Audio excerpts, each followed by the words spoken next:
get started. So I'm going to turn this over to Jamie Awald, who's going to be our moderator today. Jamie?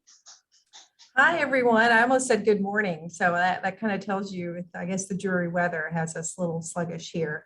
But I wanted to welcome everyone on behalf of the Council of State Archivists and NARA, welcome to this episode of our joint webinar series. Today, as Lisa said, we're focused on preservation and delighted to have presenters from both NARA and the Library and Archives, Tennessee State Library and Archives. Sorry, I'm used to just saying Library and Archives is my home organization, to talk about preservation activities at both of their organizations. So Becky, am I able to, I don't see where I can advance the slide, I'm afraid. Yes, you should be able to. I gave you remote control. Oh. So if you hover over the slides, you should be able to advance them. Oh, there we go. Sorry, it's been a while since I've used Zoom. So a little bit about how the next hour will go. After the presentations, we're going to have a brief question and answer period. And as Lisa said, you can put your questions into chat and I'll monitor those. And then you can also, we'll open it up for questions after the presentations. And then we're going to come back and hear about upcoming programs and webinars that are on tap for the coming months. So we'll go ahead and get started. So a little bit about our speakers. First, we have Allison Olson. Allison McGuire Olson is Director of Preservation Programs at the National Archives. She's responsible for the programs that preserve the holdings of the National Archives in collaboration with the custodial units and other stakeholders.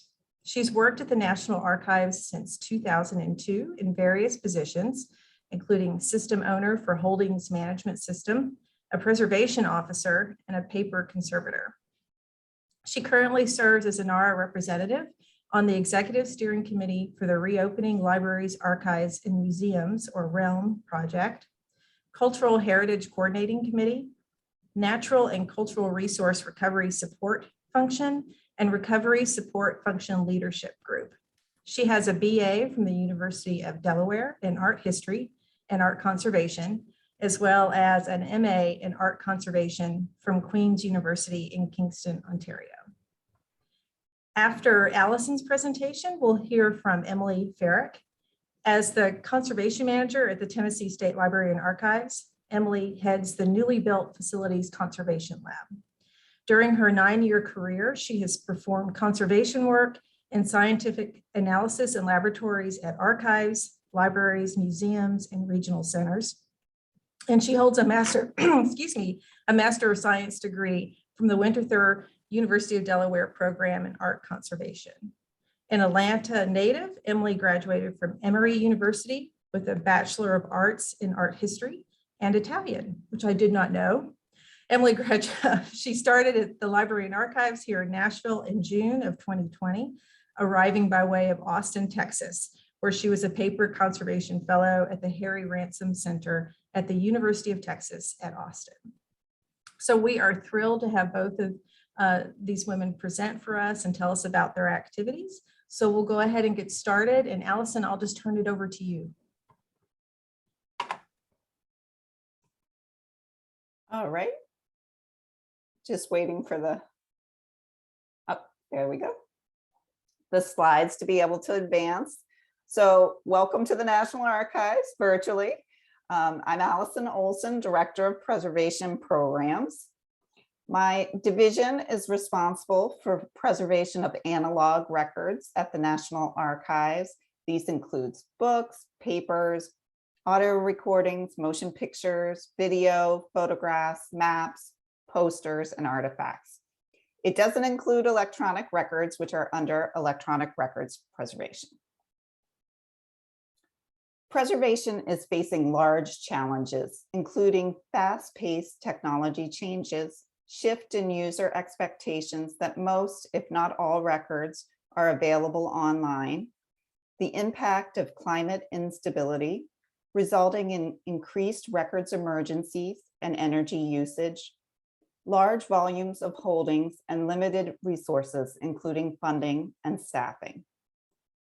NARA faced these challenges by developing a preservation strategy with leadership from preservation programs. Stakeholders within and without preservation programs were instrumental in its development through their candid conversations. It was critical to gain the buy-in of NARA's executive leadership team and to socialize the strategy. The strategy is available online on archives.gov with recently extended end dates through 2024. We aim to transform the role of preservation at the National Archives through our values of collaboration, evidence-based problem solving, empowerment, and leadership. I set 4 strategic goals to deliver our transformational outcomes. I'm going to describe each goal and our progress in meeting these goals. Strategic goal 1 is to predict, understand, and act to mitigate the risk to NARA's holdings. I've established a preservation strategy board chaired by the Chief Operating Officer, Jay Bosanko, with representatives from offices around NARA, which have preservation or custodial responsibility.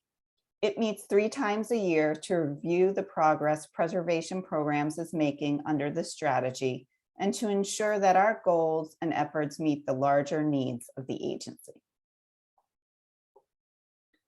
Subgroups of this board are the risk guidance groups. They are focused around 6 major areas of risk for the National Archives, including guidance and training, dynamic media, environmental management, records emergencies, exhibits, and digitization. These groups have members that work with the records at our facilities on a day-to-day basis. They identify the risks to NARA's holdings from a frontline perspective and prioritize needed mitigation actions. These groups use a simple risk matrix to manage our competing priorities. On one axis, the potential for damage and impact on access to the holdings is evaluated. A major risk would cause substantial loss of holdings and severely impact access to the holdings, or the risk is likely to occur. A minor risk would cause little change or loss to the holdings and would have little impact on access, if at all, or the risk is unlikely to occur.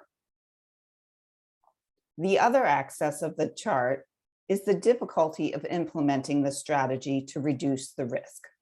An easy action is controlled by people I supervise, and the cost is within my budget.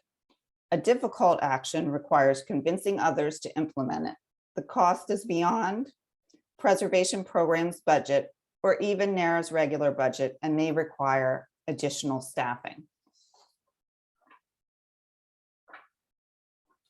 The initial priorities for the group are focused in the white areas that are easy to do and have a large impact on preventing damage that affects access. Once these actions are implemented, then the group will move into the blue and even orange areas. One example of a project we completed under this matrix is training on the preservation aspects of digitization. This is a large activity at NARA and is a point when damage can occur to original holdings. 3 related trainings were developed during the pandemic and launched on NARA's internal learning management system, which is accessible to all staff.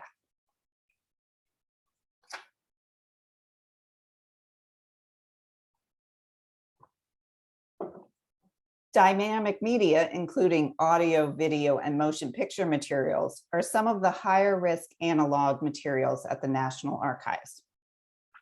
For this reason, the strategy returned the Moving Image and Sound Preservation Lab to preservation programs, and the new director, Martin Jacobson, was put in place to address these challenges. Martin, with his team and the Dynamic Media Risk Guidance Group, has developed and tested 2 risk matrices, one for motion picture and one for audio video. The matrix for audio and video looks at the format, the availability of equipment to play, duplicate, or digitize it, the media risks such as shrinkage or breakage, and the feasibility of having it digitized or transferred by an outside vendor. The higher the number, the greater the risk. The preservation risks will be combined with the significance of the holdings to help determine prioritization. The significance of the holdings portion is still under development with the custodial units. Mark Ormsby, our physicist, is applying Bayesian statistical analysis to the dynamic media risk matrices. Bayesian statistics considers a range of possibilities and outcomes that are not possible with frequentist statistics, which are the regular statistics like one might have learned in high school. This work is still in progress, and this chart on the slide is an example of the kind of information that can be used to help determine our priority series and formats and the most appropriate approach to resolving issues, including purchasing equipment, repairing equipment, or contracting out the work to a vendor. Strategic goal 2, as an agile customer-facing service, we will establish preservation program as a leader in delivering the products and services our stakeholders need to support access to NARA holdings. This goal has been most affected by the pandemic, as occupancy rates at our facilities are limited for staff safety and buildings were closed during the beginning of the pandemic. This resulted in a 2-year extension of our strategy. So I expect us to complete the goals by the end of 2024. During the consultation phase with NARA stakeholders, an important goal was to increase preservation services to facilities outside of the Washington, D.C. area. The slide shows the locations of archives, Federal Records Center, and presidential libraries throughout the country. Preservation Programs has Conservation Lab in Washington, D.C., and a preservation lab with conservation and digitization services in St. Louis. The St. Louis lab has traditionally focused on records of the National Personnel Records Center, the National Archives at St. Louis that all share a building. In the future, St. Louis Preservation is going to bring in records from the field archives that have conservation or format issues that make digitizing by archival staff difficult and can benefit from the equipment, batch conservation treatment, and digitization skills of St. Louis Preservation. Currently at St. Louis Preservation, as well as all of the National Personnel Record Center staff, is focused solely on projects that help reduce the backlog of veterans' requests caused by the pandemic. They continue to treat requested records that were burned in a 1973 fire that occurred at their previous facility on Page Avenue. St. Louis Preservation is also digitizing the Veterans Affairs Index. This is a microfilm series containing images of cards with information about veterans. The cards can be an important source of information to reconstruct records burned in the fire. The project is estimated to include 4 to 5 million images and to be completed in 1 year. The conservation branch in Washington, D.C. and College Park is conserving Revolutionary War records for a partnership with the Daughters of the American Revolution. These records come in a variety of forms, such as those on the slide. Most documents are brittle, stained, discolored, and have multiple attachments that often obscure text. As needed, the records are being humidified, flattened, attachments removed, mended, and sleeved to prepare them for digitization by our colleagues in the digitization division. The conservation branch is working with St. Louis Preservation to establish a 2-year cycle of conservation treatments. They are placing calls out for work every other year and will move forward on a planned cycle of work. The implementation of the planned work has been delayed due to COVID, and we are primarily working on existing projects.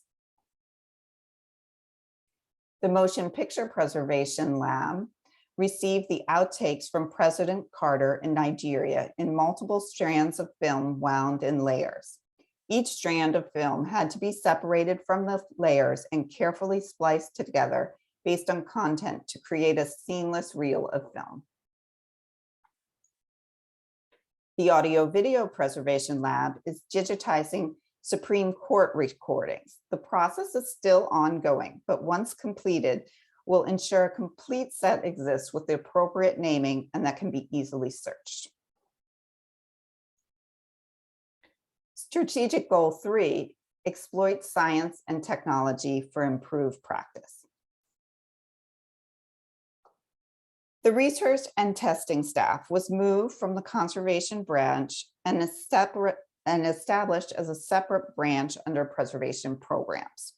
They were renamed the Heritage Science Research and Testing Branch, and a new director of Heritage Science, Lindsay Oakley, was hired. Heritage Science is a cross-disciplinary collaborative approach, and it's emerging as a discipline worldwide to better understand the care of cultural heritage.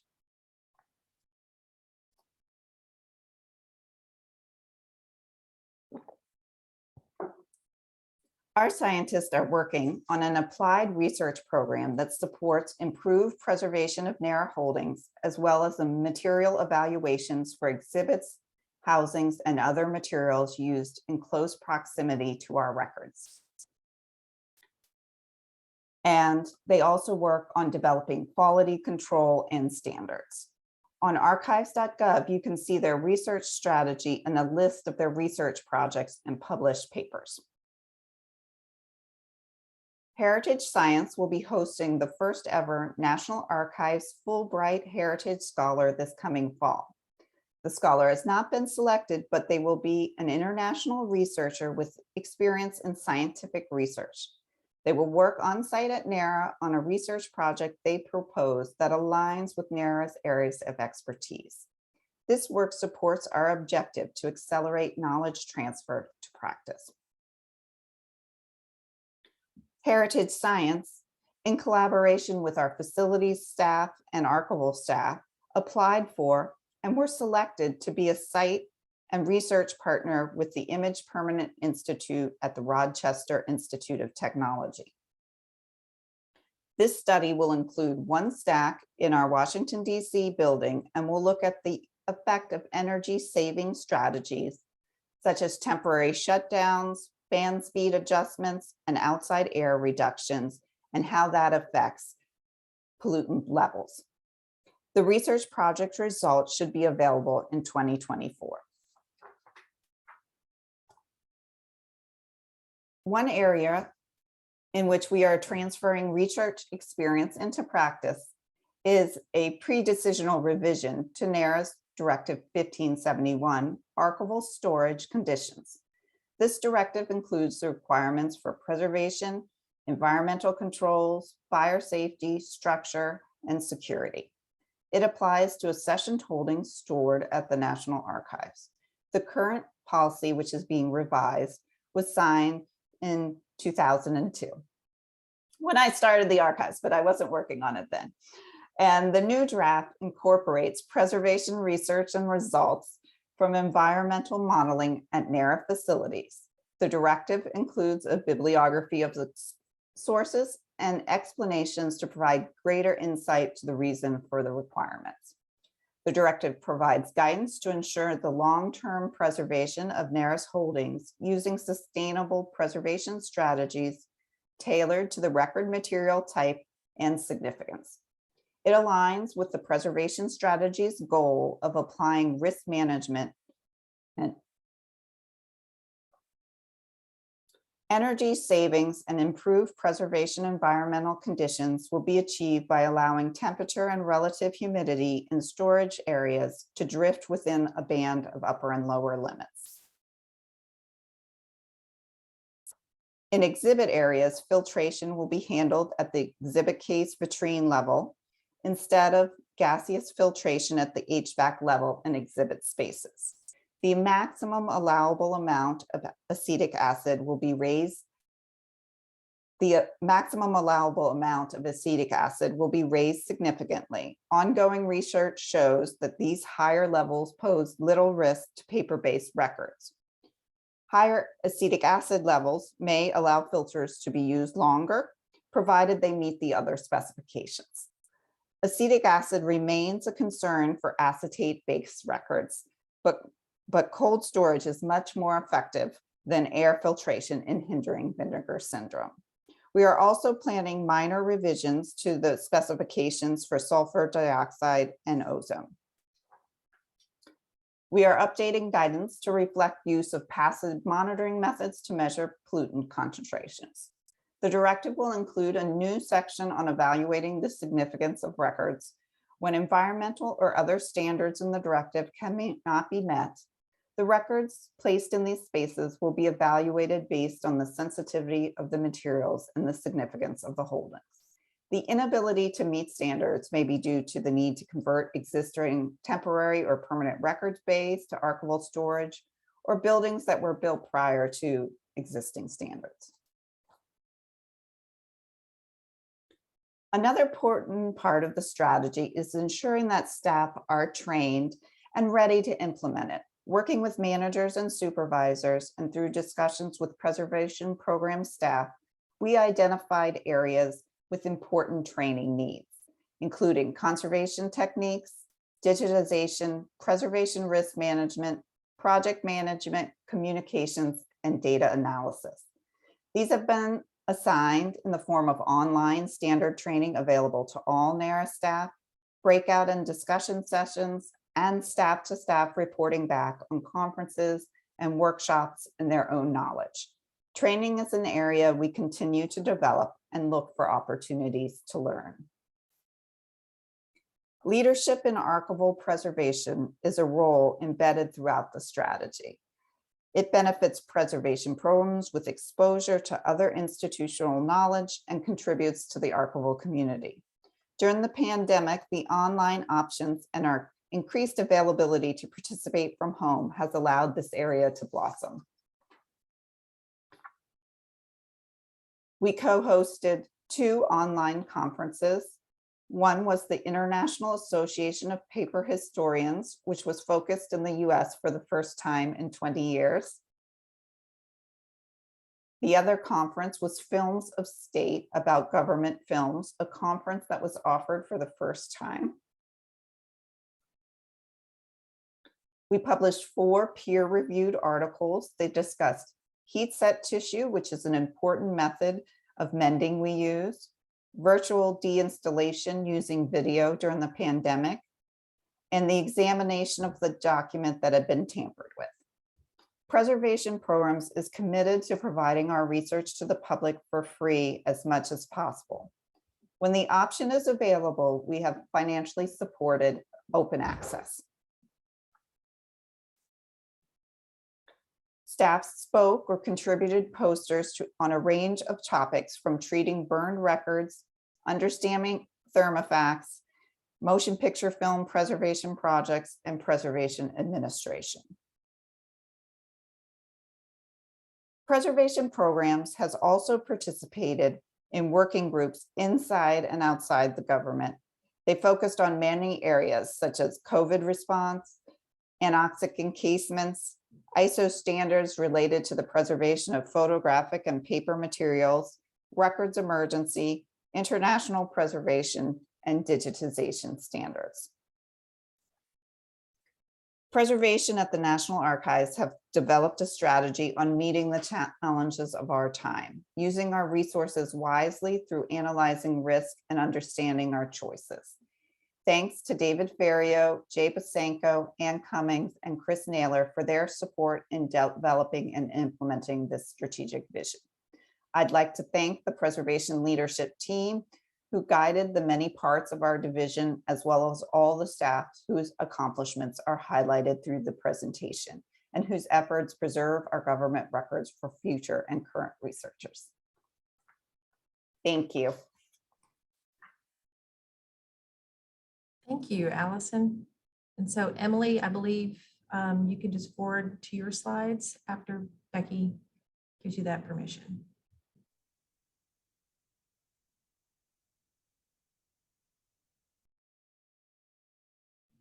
I had to find my unmute button. Okay. Hello, everyone. Thank you, Allison. That was a really great presentation. And thank you to CoSA and everyone who took part in organizing this webinar, and to everyone for being here today. My name is Emily Farek, and I'm here to talk about the Conservation Lab and preservation practices at the newly built facilities of the Tennessee State Library and Archives, or TSLA, in Nashville, which opened to the public in April 2021. In my role as the conservation manager, I head the conservation lab and supervise our conservation technician and any lab volunteers. I began working at TSLA at the end of June in 2020, just in time to take part in the move. The old library and archives building, seen on the left, was completed in 1953 and hadn't ever been expanded or renovated. So we were really excited to move into the new building, seen on the right, which is a very large 165,000 square feet of occupied space. It features a brand new HVAC system, freight elevator, and of course, conservation lab. There's more, but those are my highlights. I will focus on the conservation lab today. The old lab seen on the left was too small to accommodate groups for tours, trainings, or workshops. We couldn't fit all the equipment we needed in the lab, and we also didn't have designated storage space for oversized supplies, such as folder stock and board. The new lab, seen on the right, is about 5 times larger and thus could fit new equipment and more tables and work surfaces. Other lab features that are a great improvement are the retractable outlets hanging from the ceiling and having many of our tables and equipment on wheels so they can be moved around as needed. Transcending the physical space, the move provided a good opportunity for us to update our lab procedures for record keeping, documentation, workflow, storage, and inventory of collection materials in the lab. And we're also creating a new setup for photographic documentation of our work and a prioritization system for treatments due to the high volume of items that are sent to the lab. It also increases efficiency, as I mentioned workflow, to plan out anticipated treatment time, the space you'll need for the treatment, and whether or not there will be large periods of inactive time, like if something needs to dry. By planning things out, we can prioritize the order of treatments to best utilize our time and our equipment to get the most done and hopefully enable ourselves to have a larger output moving forward. I'll go into these features and capabilities in more detail, but as an overview, the new lab equipment includes a stereo microscope, board shear, oversized sink, deionized water system, a suction table and humidification chamber, ductless fume hood, and a HEPA vacuum. And outside of the lab, but still within the conservation realm, is the blast freezer. The lab also has a storage room where we can keep our supplies and tools, most helpfully the oversized and rolled sheet material. The space with tables and chairs will allow us to host workshops, trainings, interns, volunteers, and tours, creating more opportunities for outreach. And as I mentioned from the last slide, the lab procedures have been updated to reflect the workflow of the new equipment and space. So on to the equipment. We have a new Leica stereo microscope that can be rolled around the lab to any table. We use it for close examination to view damage on collection items, better understand the methods of manufacture of the items, understand print process of a photograph or print, and any other detail that requires magnification to see. We also use the microscope for treatments requiring very detailed techniques. This is a hand-colored photograph on acetate foam support. The film is degraded and caused channels and warping in the support, causing flaking of the image. I attempted to stabilize the flaking by using a gelatin solution applied with a teeny tiny brush. And I used the microscope for this because I needed the gelatin to only go beneath the flakes, not on the surface. So I needed very careful control and visualization. Here you can see the little brush and a close-up of the film support with the flaking. And this board shear is new to us, though it's not new to the world. It was made around 1900. It's basically a giant pair of scissors and very common in conservation labs, but our old lab wasn't large enough to accommodate a board shear, so it was at the top of the list for the new lab. It can cut sheets up to 48 inches long, so it really speeds up the enclosure making process. Before, we just had a tabletop cutter that was 36 inches long. So we had to pull out cutting mats and a straight edge to make the same cuts. Here are some examples of typical enclosures. There are 3 sizes of folders at the bottom right, one the size of a map case or flat file drawer, 1/2 the size, 1/4 the size.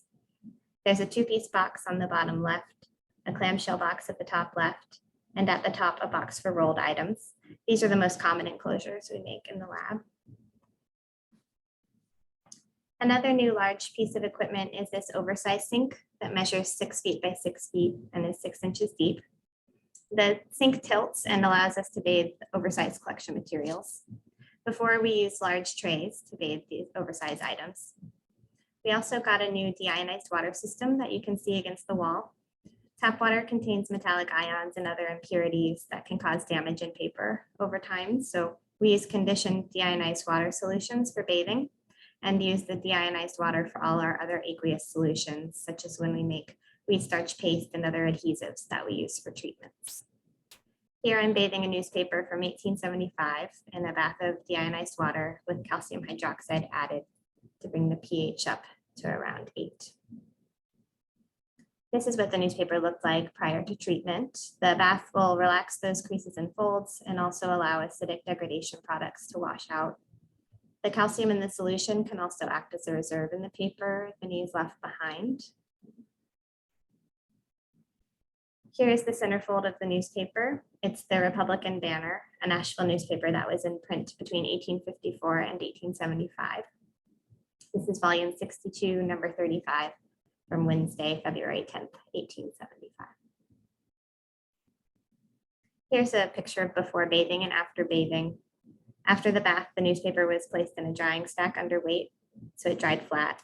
And then the next step will be to mend the tears. The bath allowed all the creases and folds to lay flat so we can properly mend the paper.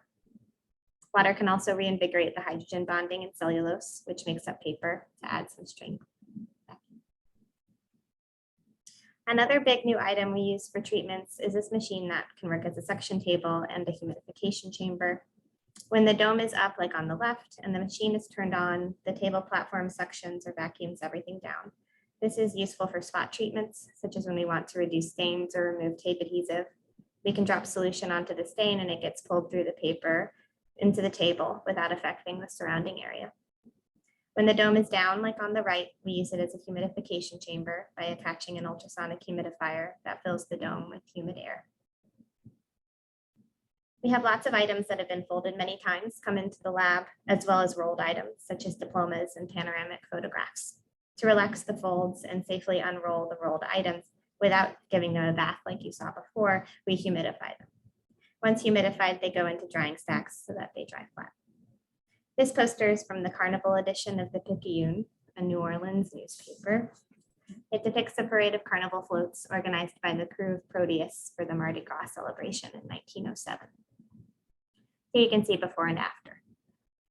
And the creases and folds are gone, so yay. Another new piece of equipment is this ductless fume hood, which can be used for any work we do with solvents or with mold.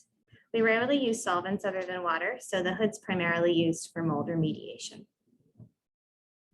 For any item that has mold on it or is particularly dirty, we vacuum it off using a Nilfisk HEPA vacuum, also purchased for the new lab. The vacuum has specific functions that are necessary for use on collection materials.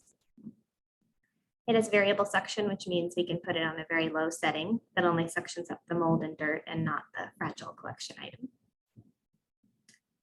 It can also be fitted with these micro attachments, so the area being vacuumed at one time is small and controllable.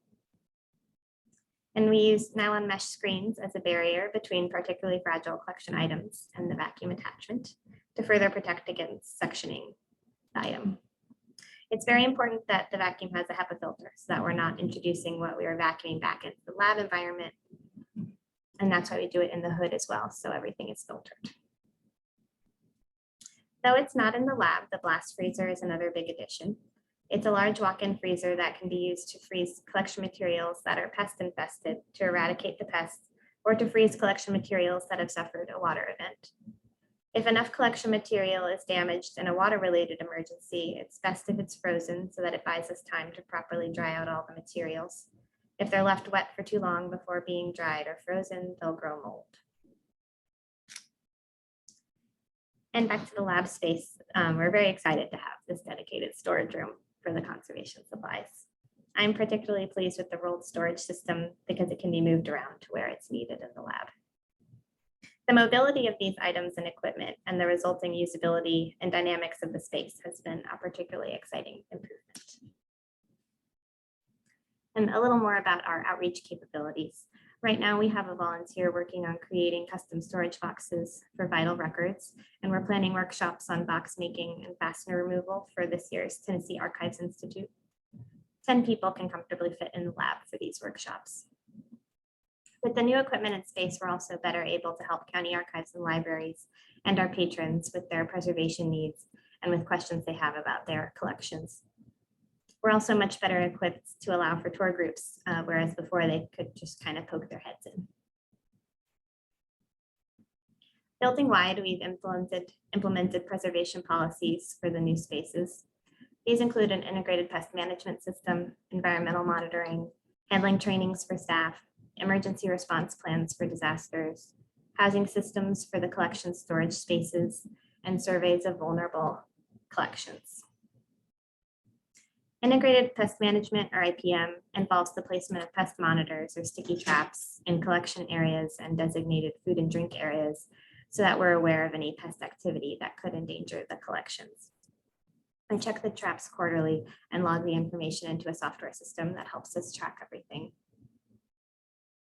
I use the same software platform hosted by Conserve for the environmental monitoring of our collection storage spaces.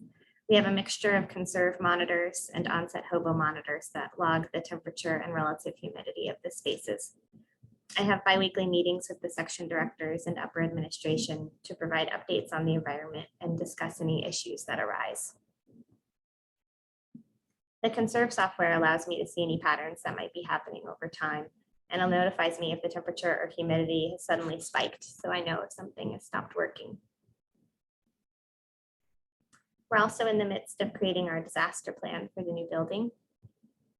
I've put together large disaster kits as well as smaller kits that can be placed in more locations within collection storage spaces that contain useful supplies to assist in response to a collections emergency.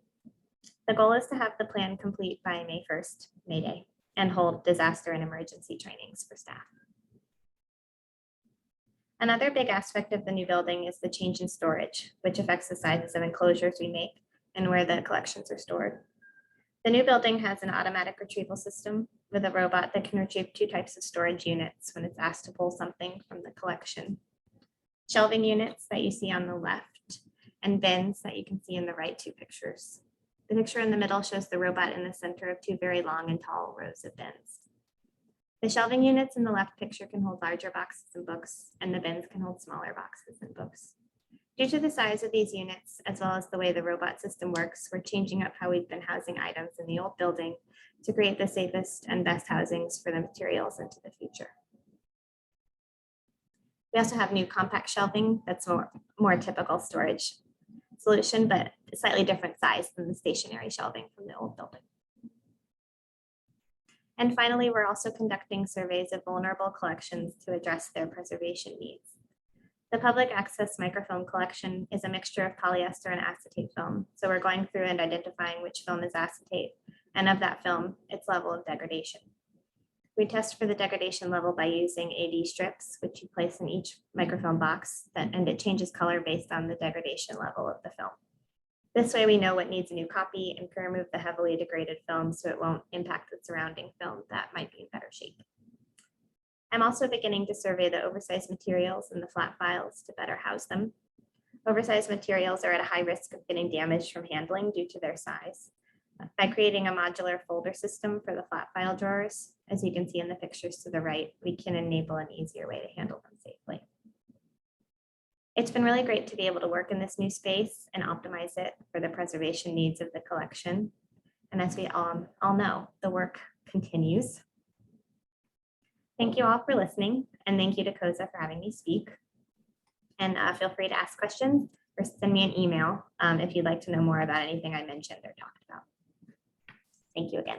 Great. Thank you, Emily and Allison. That's a lot of great information. We've had some questions that have come in. And so I'll go back. Allison, this is for you. This is from John Dugan in Missouri. He asked, could you talk about strategies needed to stabilize large collections for digitization? This appears to be the largest need for NARA and most state archives. Absolutely.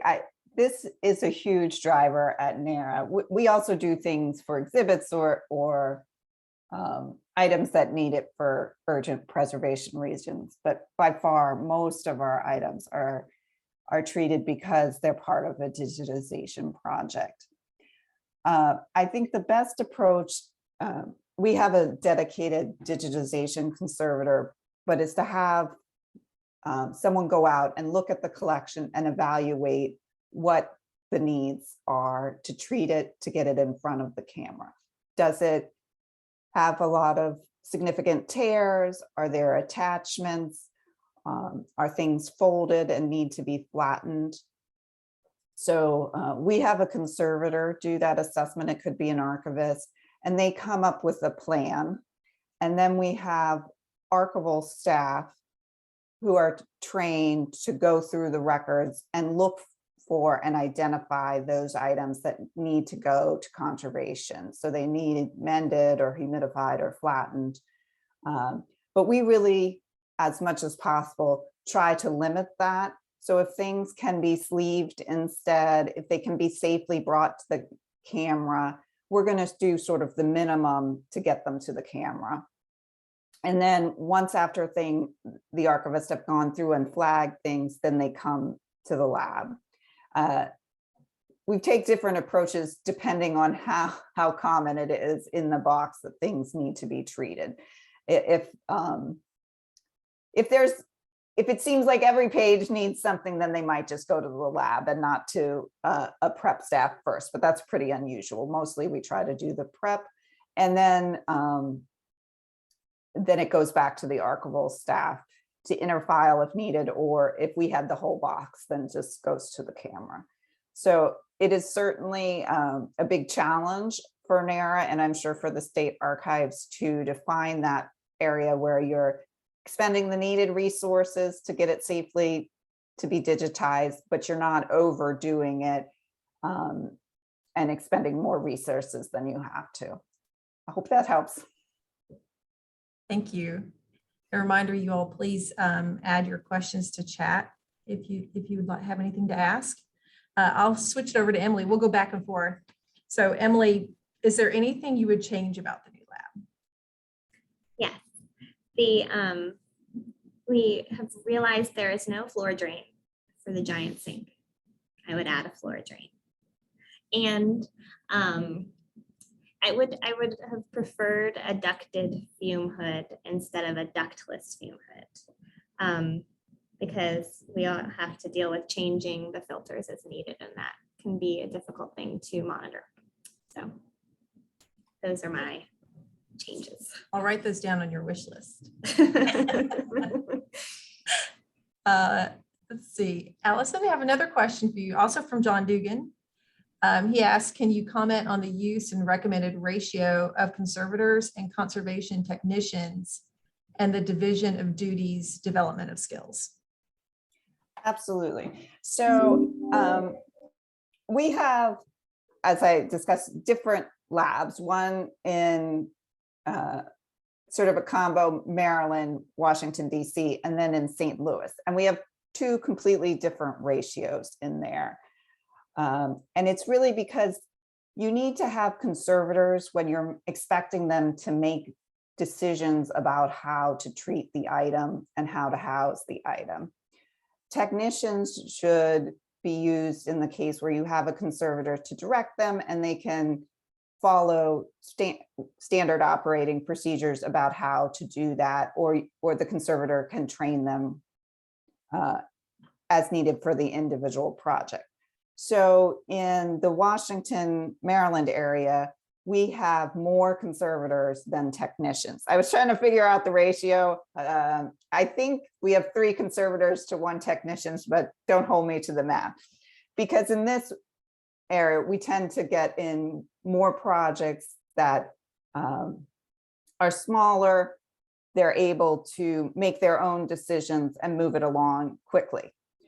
On the other hand, in St. Louis, we had that major fire in '73, and the vast majority of the holdings we've been treating are those burned records, and we have very standardized procedures for how they're treated. So there we have 1 conservator approximately to 5 technicians, because there's not a lot of variation in what the treatment is. It's difficult, the materials are hard to work with, but it's standardized. What you treat for mold, how you mend it, all that is really laid out and can easily be followed as a routine. So it's going to depend on the type of work you expect in your lab. I'd say it's more common to have like 1 conservator to 2 to 4 technicians is probably the more common setup. Emily, I don't know if you had or wanted to add anything to that from perspective. No, I was just thinking about the, I wish we had 3 conservators. Everybody wants more conservators, right? Yeah, no, that makes total sense. I like that answer. Okay, another question. And this, Emily, I will let you try to answer. Neither Emily and I could provide direct information on this, but John Dugan asked, what was the cost of the blast freezer in a ballpark, and how did you decide on the size selected? So I will say that I don't know the cost. Everything, everything was kind of funneled in, but I can get anybody more specific information about individual pieces of equipment, surely, for later. And as far as how the size was selected, I honestly don't know, because neither Emily nor I were involved in that. But I wonder if Emily wants to take this opportunity to kind of talk about the lessons learned with the blast freezer that we have, and perhaps what we would recommend people do differently. Yeah, so I did hear once, I think, that they got the biggest one available. So maybe that's what happened. It's like 16 feet by 13 feet or something like that. But yeah, we're having a little bit of trouble because the one they got for the building is supposed to be outside, like an outside walk-in, like on the back of a restaurant kind of a situation.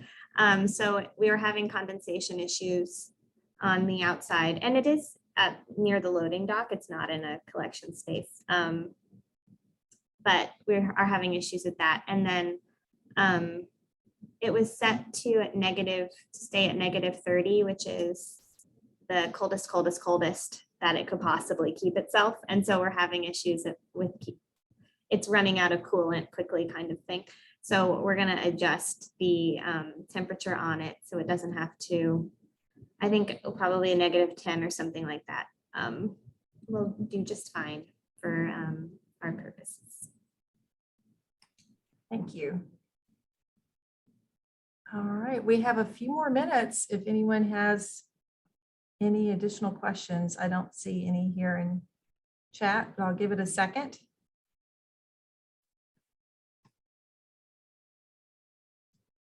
All right.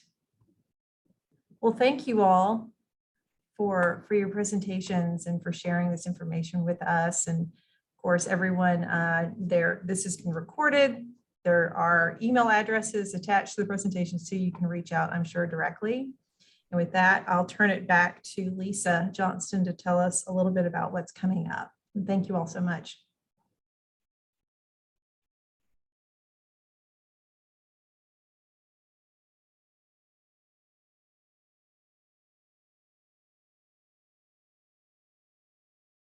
Sorry about that. I had to get myself unmuted.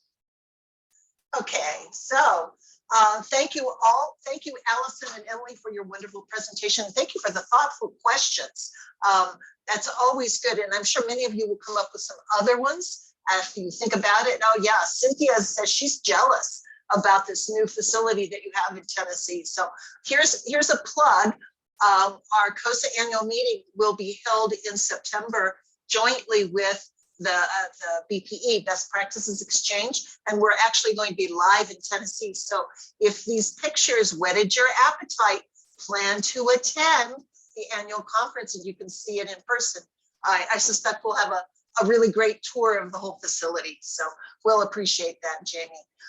So if you enjoyed today's webinar, I hope you'll watch for upcoming webinars. Our next monthly member webinar is going to be March 24th, and we're going to have our advocacy tune-up. So we're going to talk about some of the materials that CoSA's put together that can help you as you're advocating for archives. So I hope you'll sign up for that and that we'll see you at that particular one. In addition, don't forget we have wonderful SERI webinars as well. And here are the next two. So you may want to sign up and get yourself registered for those. As we have the webinar schedules, and they're on the website. You can go to our website and find all our webinar programs. You can go ahead and just register. So even if you don't have to wait for the month, if we've got it up on the website, you're welcome to go ahead and register. And then that way you won't forget to come back and do that. So don't forget our SERI webinars. And of course, it's always easy to contact CoSA. This is a great way to do it. And of course, NARA is just as easy to contact. So do reach out to all of us. And naturally, none of this would be appropriate for CoSA without the support of our sponsors and funders. And of course, the support of NARA. So we're in the process of developing some new webinar questions. And so watch for those. I don't think we have them ready to go just yet. But we do appreciate your feedback. So if you've got some thoughts, let us know. You can always let us know in chat, or you can reach out to one of us and let us know, because we want to make sure that these webinars meet your needs. So thank you, everyone. Jamie, thank you for being our moderator today. Allison and Emily, thank you for being presenters. And thank you, all of you attendees. We appreciate it. And we look forward to seeing you next time at a CoSA webinar. Thank you so much and have a great day. Take care, everyone.